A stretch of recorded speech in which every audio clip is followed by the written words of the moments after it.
بسم اللہ الرحمن الرحیم۔ السلام علیکم ورحمۃ اللہ وبرکاتہ۔ پیارے بچوں، امید ہے آپ بہت خیریت سے ہوں گے اور اللہ تعالیٰ آپ لوگوں کے علم رزق میں برکت عطا فرمائے اور دین و دنیا کی بھلائی عطا فرمائے۔ آج میں چیپٹر نمبر 3 کوشش کر رہی ہوں کہ جلدی سے جلدی آپ کا سلیبس کمپلیٹ کروا لوں اکتوبر سے پہلے ستمبر کے اینڈ تک، تاکہ آپ جو ہے نا اس میں جو سینڈ اپ آپ کے آتے ہیں یا کوئی بھی آپ کا مڈ ٹرم آتے ہیں تو اس میں آپ اچھے نمبروں سے پاس ہو سکیں۔ تو آج میں سبق نمبر پہلے 2 اپلوڈ ہو چکے ہیں، ان کے مشقی سوالات بھی اپلوڈ ہو چکے ہیں، آپ مائی ویکس پلیٹ پر جا کر دیکھ سکتے ہیں۔ اب سبق نمبر قرارداد پاک لاہور اور پس منظر، یعنی اس کا بیک گراؤنڈ اور پیش نظر منظر، یعنی آنے والے وقتوں میں اس کے ساتھ کیا ہونے والا ہے، اس کے بارے میں جو ہے سبق شروع کرتے ہیں۔ 14 اگست کی صبح ایک نئی سرزمین یعنی نیا وطن کا پیغام لے کر آئی، یعنی خبر ملی۔ یعنی 14 اگست کی صبح کو ایک نئے ملک کا پیغام ہمیں پتہ چلا کہ وہ بن گیا ہے۔ اس سے پہلے اور بعد کے درمیان کچھ ایسے رشتے بھی تھے، یعنی پاکستان بننے سے اور پاکستان کے بننے کے بعد کے درمیان میں جتنا عرصہ ہے اس میں کچھ ایسے رشتے بھی تھے جن میں ماضی کی کچھ تلخ یادیں، جس میں ماضی کی جو ہے نا تکلیف دہ یادیں، خواہشات کے دھندلے خاکے، یعنی انسان کی ایسی خواہشات جو خیالوں میں تو ہیں لیکن غیر واضح ہیں کہ وہ خواہشات پوری بھی ہو سکتی ہیں نہیں پوری ہو سکتی، یعنی وہ خواہشات جو آپ کی پوری نہ ہو سکیں، انہوں نے آپ کے دماغ میں آپ نے ان کے بارے میں سوچا ہوا ہے، وہ آپ کو کلیئر یعنی غیر واضح ہیں، اور احساسات کی کئی بہاریں بھی تھیں اور جذبوں کی کئی خوشیاں بھی یا رونقیں بھی تھیں۔ یعنی ان عرصے میں جب پاکستان بنا اور بننے سے پہلے اور بننے کے بعد میں جو درمیان والا حصہ ہے، ان میں ماضی کی جو ہے نا وہ بہت سی جو ہے نا تکلیف دہ یادیں بھی وابستہ ہے، لوگوں کے ادھورے خواب جن کو وہ مکمل نہ کر سکے، اپنی سوچوں کو، اپنے خیالات کو وہ غیر واضح رہے، اور کچھ وہ لوگ تھے جن کے اندر جذبوں کی خوشیوں کی بہاریں ان کے دماغ کے اندر تھیں، وہ سارے رشتے موجود تھے۔ پھر 14 اگست سے پہلے کے سیاسی حالات کا ایک سرا یعنی ایک حصہ، ایک کونا 23 مارچ 1940 سے منسلک یعنی جڑا ہوا ہے۔ مارچ کے دوران وہ دن لاہور میں کچھ اس طرح کے احساسات کے آماج گاہ تھے، یعنی اس طرح کے احساسات، سوچ، جذبے، ولولے، فیلنگز جسے کہتے ہیں کہ نشانے کی جگہ پر تھے، اس طرح موجود تھے۔ غم اور خوشی کے ملے جلے جذبات، جنہوں نے یعنی کچھ لوگ ظاہر خوش تھے جو بیچارے سفر کر کے آئے، مہاجر بن کے آئے، ان کے لیے ظاہر دکھ تکلیف انہوں نے تکلیفیں اٹھا کے آئے، اور ظاہر پھر بھی خوشی کے مارے وہ ظاہر ان کے جذبات سب ان کی فیلنگز جو تھیں نا وہ مکس تھیں، یعنی ملی جلی تھیں۔ جنہوں نے 14 اگست کی صبح کو ذہن میں انگڑائی لی تھی، یعنی 14 اگست کی صبح کو ان کے دماغ میں، ان کے ذہن میں اٹھے یا پیدا ہوئے۔ 7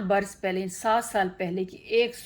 صبح سے گہری مماثلت رکھتے تھے، یعنی 7 سال پہلے کی ایک صبح سے وہ گہرا تعلق جو رکھتے تھے، گہرے یعنی بہت زیادہ ملتے جلتے تھے۔ 1940 کے یادگار جلسے کی تیاریاں تکمیل کے مراحل میں تھیں، یعنی مکمل ہونے والی تھیں کہ ایک شام خاکساروں پر، ایک تحریک کا نام ہے جس کے نام تھا خاکسار، تو ایک شام خاکساروں پر بندش کا اعلان ہو گیا کہ یہ تحریک جو ہے اس پر پابندی لگا دی گئی ہے، اور اس تحریک کا نام کیا؟ خاکسار۔ تحریک کے رہنماؤں نے اس موقع پر طاقت کے مظاہرے کا فیصلہ کیا، یعنی اپنی طاقت دکھانے کا فیصلہ کیا۔ لاہور کے گلی کوچوں میں چپ راست یعنی ہر طرف کی صدائیں بلند ہوئیں، ہر طرف جو ہے نا وہ آوازیں بلند ہونا شروع ہو گئی، ہر طرف سے لوگ نکل آئے۔ خاکی وردیاں یعنی جو ان کی فوج تھی انہوں نے خاکی وردیاں پہنی ہوئی، یعنی ان لوگوں نے کیا کیا؟ خاکی وردیاں پہن لیں، اور کیا کیا؟ نکل کیے ہوئے بیلچے، یعنی وہ بیلچے جن کے اوپر ان کے آخری سرے پر جو ہے وہ سفید دھات جو ہوتی ہے وہ لگی ہوتی ہے چمکتی ہوئی، وہ بیلچے اٹھائے ہوئے تھے، اور فوجی قواعد کے مطابق یعنی فوجی طریقے کے مطابق مظاہرے ایک ایسی طوفانی صورتحال کی خبر دیتے تھے، یعنی یہ فوجی طریقے کے مطابق جنہوں نے مظاہرہ کیا وہ احتجاج کر رہے تھے، وہ ایسے لگ رہا تھا کہ کسی طوفانی خطرناک حالات کا خبر دے رہے ہیں کہ آنے والے حالات جو ہے نا وہ بہت ہی خطرناک یا سنگین ہو سکتے ہیں، مشکل ہو سکتے ہیں۔ یعنی لوگ خاکی وردیاں پہن کر ہاتھوں میں بیلچے لے کر جن کے سروں کے اوپر سفید رنگ کی دھات لگی ہوئی تھی اور وہ فوجی طور طریقے اور قواعد کے مطابق احتجاج کر رہے تھے، وہ ایسے لگ رہا تھا کوئی خطرناک حالات کے بارے میں بتا رہے ہیں، پہلے سے آگاہ کر رہے ہیں، جس میں کچھ کر گزرنے اور ٹکرا جانے کا عزم بھی تھا، اور ان لوگوں میں کیا تھا کہ کچھ نہ کچھ ہم کچھ کر کے دکھائیں گے، اور پھر آگے لڑنے مرنے کے لیے بھی ان کے اندر حوصلہ یا جذبہ موجود تھا۔ جوش اور ولولہ، یعنی جذبہ اور جوش، یہ بھی لکھ سکتے، دونوں کا مطلب یہ کیا ہوتا ہے،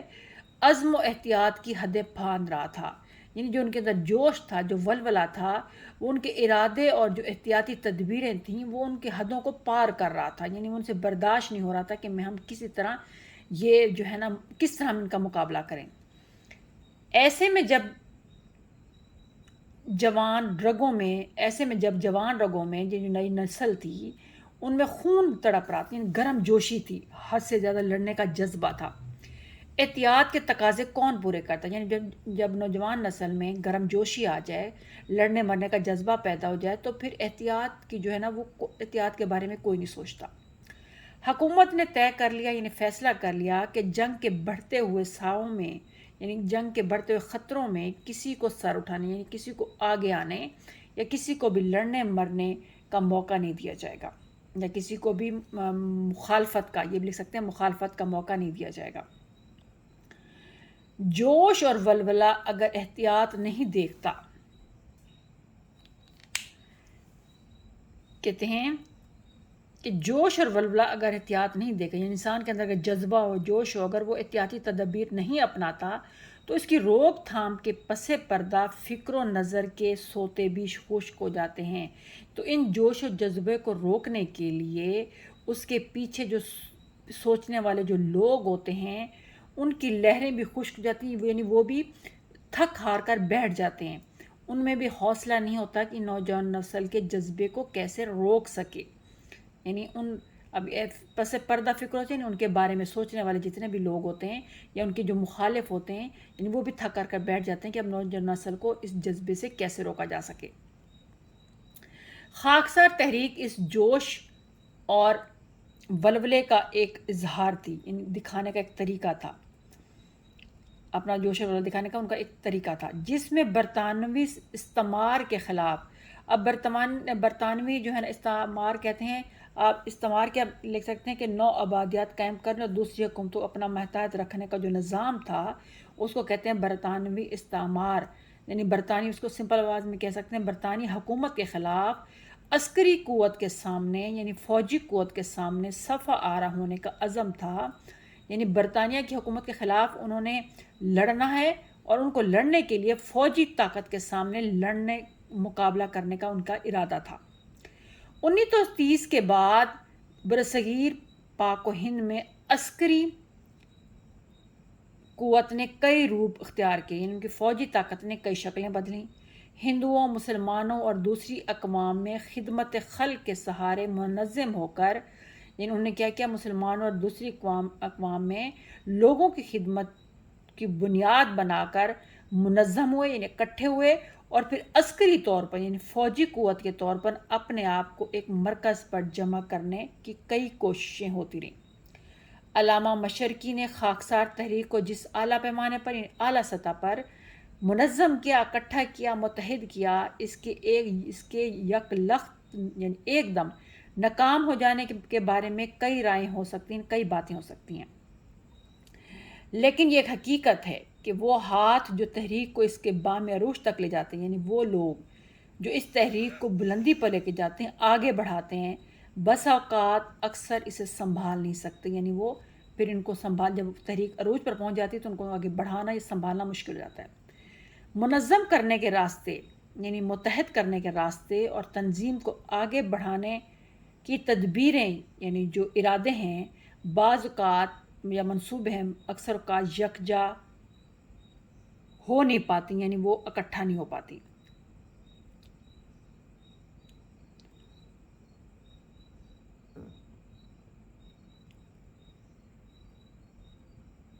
سر سکندر کے خلاف غیظ و غضب کا شدید اظہار ہو رہا تھا۔ سر سکندر ایک لیڈر ہیں، ان کے خلاف جو ہے نا وہ کافی غصے کا اظہار لوگوں نے کیا،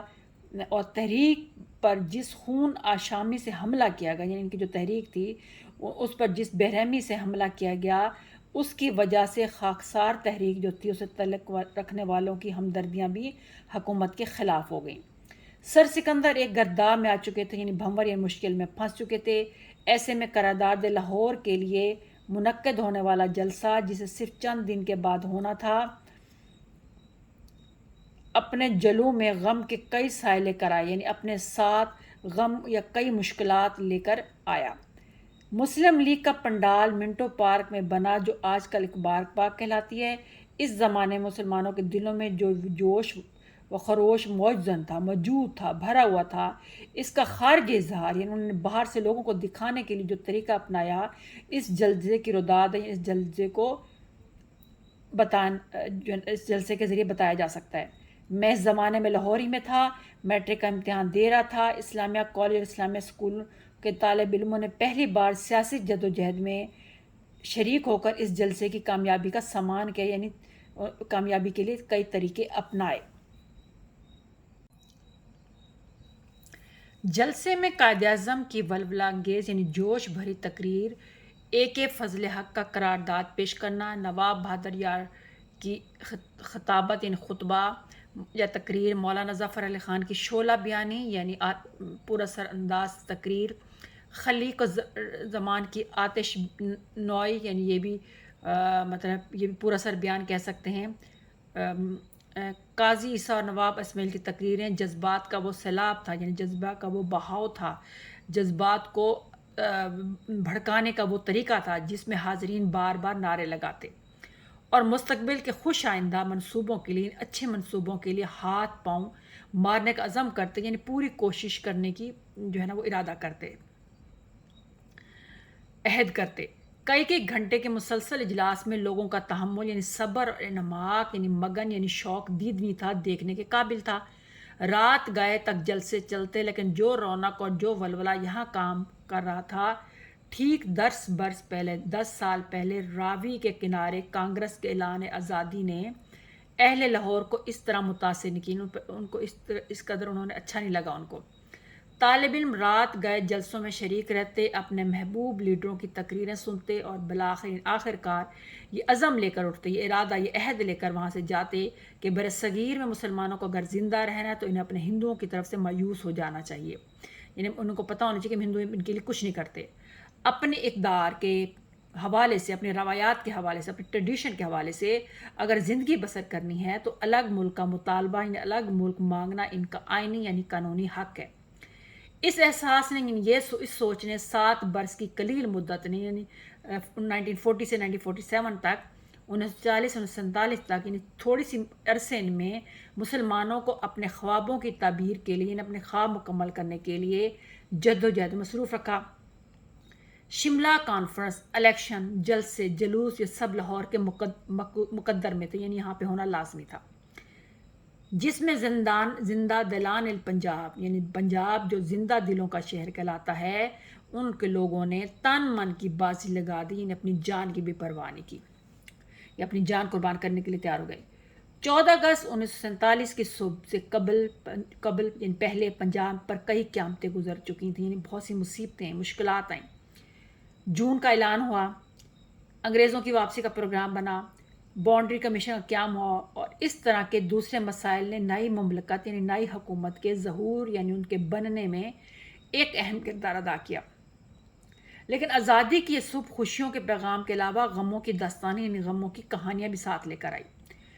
ان دنوں میں میں لاہور میں تھا، گورنمنٹ کالج کے نیو ہاسٹل کے دروازے کے باہر پولیس کی لاری یعنی گاڑی کو جلتے ہوئے اپنی آنکھوں سے میں نے دیکھا، اور اس کے بعد ہندوؤں اور سکھوں نے جس منصوبے سے پنجاب کو خون کے دریا میں بدل دے یعنی قتل و غارت کیا، اس کی ردات بیان کرتے ہوئے یعنی اس کی کہانی بیان کرتے ہوئے ذہن میں آج بھی عجیب سی ہلچل سی محسوس ہوتی ہے، تکلیف ہوتی ہے۔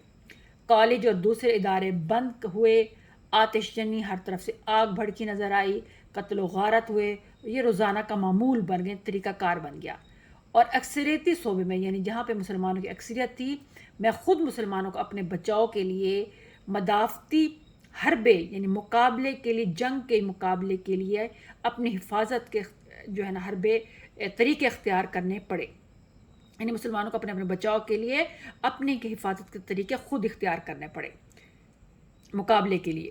ان حالات، یعنی دوبارہ بتا دیتی ہوں کہ اکثر صوبوں میں جہاں خود مسلمان زیادہ تھے، خود مسلمانوں کو اپنے بچاؤ کے لیے اپنے بچاؤ کے لیے دشمن سے لڑنے کے لیے جنگی طریقے خود اپنانے پڑے۔ ان حالات میں مجھے لاہور سے باہر جانا پڑا۔ میرا یہ زمانہ سنبڑیال میں گزرا، جہاں والد صاحب ملازمت کے سلسلے مقیم تھے، رہتے تھے۔ پاکستان کے 23 کا اعلان، یعنی بنیاد کا اعلان بھی میں نے سنبڑیال میں ریڈیو پر سنا۔ سیالکوٹ کی حالت لاہور کے مقابلے میں زیادہ تشویشناک تھی، یعنی پریشان کن تھی۔ پاکستان مسلمانوں کے لیے جائے امن تھی، یعنی امن کا گھر تھی، امن کی جگہ تھی، لیکن یہاں بھی ہندو اور سکھ ملازمین من مانی کر رہے تھے، اپنی مرضی کر رہے تھے، اور ہندو فوج ان کی پشت پناہی کر رہی، ان کا ساتھ دے رہی تھی۔ گورداسپور سے آنے والے مہاجرین عجیب المناق، یعنی عجیب غم بھرے تاثر دے رہے تھے۔ ان کے حالت دیکھ کر مطلب بالکل ایسا لگ رہا تھا غموں سے بھر کر آئے ہیں، ٹوٹ پھوٹ کر آئے ہیں، مشکلات سے شکار ہو کر آئے ہیں، دکھ درد تکلیفیں سہ کر آئے ہیں۔ ان حالات میں آزادی کی صبح نمودار ہوئی، یعنی صبح ہوئی۔ اس زمانے میں نے یہ ربائی کہی، اس کو رہنے دیں، اس کے بعد ضرورت نہیں ہے اس کو پڑھنے کی، کیونکہ اس میں اس طرح پہ شعر نہیں آئے گا۔ آزادی کی صبح نو، یعنی صبح، نئی صبح خوشی اور غموں کے دونوں پہلو رکھتی ہیں، دونوں حصے اس کے اندر موجود ہے، یعنی آزادی کی نئی صبح میں خوشیاں بھی ہیں اور غم بھی ہیں، ہم یہ کہہ سکتے ہیں۔ آزادی کی قربانیاں، مہاجرین کی آمد، یعنی ان کا آنا، مسائل کی یورش، یعنی مسائل کا یورش کا مطلب حملہ ہونا ہے ویسے تو، مسائل کی بھرمار اور اندھوناک، یعنی غم سے بھرے مناظر کی فروانی، یعنی بہت زیادہ، حد سے زیادہ ایک طرف ایک تھی مناظر کی، مطلب ایک غموں سے بھری مناظر کی جو ہے نا وہ حد سے زیادہ تھے، غموں بھرے مناظر حد سے زیادہ تھے۔ ایک طرف سرحد پار کے مصائب کی دستانیں تھیں، ایک طرف تھے کہ سرحد کے دوسری طرف جو ہے نا مصیبتوں کے جو پہاڑ پڑ رہے ہیں اس کی کہانیاں آ رہی تھیں، اور اس کے ساتھ یہ اطمینان بھی تھا کہ اب مسلمان اپنے عقیدے کے مطابق، اپنی خواہشات کے مطابق اپنی دنیا بسا سکیں گے، اپنی زندگی گزار سکیں گے۔ اس وقت سے لے کر اب تک یہی احساس، یعنی یہی سوچ پاکستان کو فکری سطح پر، یعنی سوچنے کی حد تک جو ہے نا پاکستان کی حفاظت کے پاکستان کو کوئی کچھ نہیں کہہ سکتا، یہ حد سوچنے کی حد تک پاکستان کو بچائے ہوئے ہے کہ مسلمانوں نے اس ملک کے لیے قربانیاں دی تھیں، انہوں نے عہد کیا تھا، وعدہ کیا تھا کہ اپنے اقدار، اپنی روایات اور اپنے کلچر کی حفاظت بھی ہمارا فرض ہے۔ پاکستان کی تخلیق، پاکستان کو بنانے مسلمانوں کی اجتماعی خواہشات کا نتیجہ، یعنی ہم مسلمانوں کے مل کر جو خواہشات تھیں اس کا نتیجہ پاکستان بننا تھا۔ انہوں نے یہ بھی عہد کیا، وعدہ کیا کہ وہ اپنے اقدار پر اپنے کلچر کی حفاظت دو قومی نظریے کے حوالے سے کریں گے، اس کو سامنے رکھ کر کریں گے۔ آج کی نئی پود، آج کی نئی نسل ان قربانیوں سے آشنا نہیں، ان کے بارے میں نہیں جانتی، جو تخلیق پاکستان یا پاکستان بنانے وقت دینی پڑی، اس سے آگاہی نہیں کیا گیا، ان کو بتایا ہی نہیں گیا۔ لوگ پوچھتے ہیں قصور کس کا ہے؟ آج کے نوجوانوں کے ذمہ یہ کام ہے کہ حقائق کو دیکھیں، یعنی سچائی کو دیکھیں، اور محاسبے کے عمل کو توڑ پھوڑ کر، یعنی دوسروں کا حساب لینے کی بجائے، حساب لیتے ہوئے جو توڑ پھوڑ کرتے ہیں، چیزیں توڑتے ہیں، اس کی بجائے مثبت بنیادوں پر، یعنی وہ کہتے ہیں نا کہ آپ نے ہمارے لیے کیا کیا ہے، تو تم نے غلط کیا، پاکستان کے تم نے غلط، تو وہ حساب لینے کی بجائے، یا حساب لیتے ہوئے دوسروں کا حساب لیتے ہوئے جو توڑ پھوڑ کرتے ہیں، اگر اس کی بجائے وہ اچھے طریقے سے مثبت بنیاد کو پازیٹیو وے میں، تو اچھے طریقے پر استوار کر کے، یعنی اچھے طریقے سے پاکستان کی بقا کا، یعنی پاکستان کی سلامتی کا سامان کریں، یعنی پاکستان کی سلامتی کے بارے میں سوچیں۔ یہ سوال بھی ان کے ذمہ ہے کہ جس مقصد کے لیے قربانیاں دی گئی تھیں، کیا اب بھی نہیں، اب اسے یہ مقصد عزیز ہے، یعنی پیارا ہے، یا کسی نئے نصب العین، یعنی کسی نئے مقصد میں پاکستان کی سماجی زندگی کو ڈھالنا ہوگا، یعنی اس کے مطابق کرنا ہوگا۔ ہم تو صرف اتنا ہی کہہ سکتے ہیں، اگر آئندہ کے منصوبے میں ماضی کا رشتہ کاٹ دیا گیا تو وہ بنیادیں ہی ختم ہو جائیں گی جس کے لیے پاکستان کی جدوجہد کی تھی، جس کے لیے پاکستان بنایا گیا تھا۔ تاریخی عمل ایک مسلسل عمل ہے، اور اس کی جڑیں مسلمانوں کی سیاسی، معاشرتی اور فکری زندگی میں پیوست ہیں، یعنی جڑی ہیں۔ اس کے بغیر جو درخت بھی لگایا جائے گا وہ ہوا میں لگے گا۔ ثقافتیں اور سیاسی نظام گملوں میں نہیں لگائے جاتے، ان کے لیے صدیوں کی روایات اور صدیوں کا تاریخی شعور یعنی آگاہی جان پہچان درکار ہے، کی ضرورت ہوتی ہے۔ تشکیل پاکستان بناتے وقت ہم لوگ جس دہرائے پر کھڑے تھے، یعنی جس موڑ پر کھڑے تھے، پاکستان کا موجودہ نوجوان بھی آج اسی موڑ پر کھڑا ہے۔ اسے ایک فیصلہ کن طریقہ کار اختیار کرنا پڑے گا، یعنی ایسا فیصلہ اختیار کرنا پڑے گا، ایسا فیصلہ کرنے کا طریقہ اختیار کرنا پڑے گا جس میں کوئی وہ فیصلہ کر سکے۔ اس کے لیے فکری اور تہذیبی سطح پر بہت سا کام کرنا ہوگا، یعنی سوچ کے معاملے میں بھی اچھا سوچنا ہوگا اور تہذیب کو سامنے رکھ کر سوچنا ہوگا، اور اس کے بارے میں بہت سا کام کرنا پڑے گا۔ اور ہم نوجوان نسل کے بارے میں متفکر ضرور ہیں، یعنی فکر مند ضرور ہیں، مگر مایوس نہیں ہیں۔ امید ہے آپ کو اس کو تشریح اچھی طرح سمجھ آ گئی ہوگی۔ اگر سمجھ آئیے تو اس کو شیئر کریں، لائک کریں اور سبسکرائب کرنا نہ بھولیں۔ انشاءاللہ تعالیٰ بہت جلدی اس کی ایکسرسائز اور اگلے چیپٹر بھی شروع کرا دوں گی۔ السلام علیکم ورحمۃ اللہ وبرکاتہ۔